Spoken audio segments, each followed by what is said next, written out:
এখনও চলছে নির্মাণ কাজ। এর মধ্যেই মডেল মসজিদ ও ইসলামিক সাংস্কৃতিক কেন্দ্রে ফাটল ও নানা অনিয়ম ধরা পড়েছে। কোটি টাকার এই প্রকল্পে নিম্নমানের কাজের অভিযোগ তুলে স্থানীয় মুসল্লিরা তীব্র ক্ষোভ প্রকাশ করেছেন। গণপূর্ত বিভাগের আওতায় ২০১৯ সালে পটুয়াখালীর ১০ মিনায় ১২ কোটির বেশি টাকা বরাদ্দ দিয়ে মসজিদটির নির্মাণ কাজের দায়িত্ব দেওয়া হয় ঠিকাদার গাজী মোখলেসুর রহমানকে। তিনি ৩টি ঠিকাদারি প্রতিষ্ঠানের সমন্বয়ে ধীর গতিতে কাজ শুরু করেন। প্রায় ৬ বছর পর নির্মাণ কাজ শেষ হলেও নানা ত্রুটিতে প্রকট হয়ে উঠেছে। গত ৩ আগস্ট এখানে নামাজ শুরু হলেও আনুষ্ঠানিক উদ্বোধন এখনও হয়নি।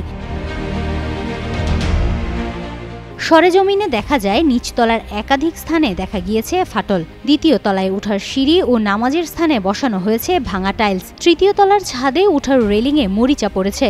দেওয়াল দিয়ে বৃষ্টির পানি বের হচ্ছে। অজুখানার কল ভাঙা, বাথরুমে মরিচা ধরা সেলফ, বৈদ্যুতিক বাতিসহ নানা সমস্যা স্পষ্ট।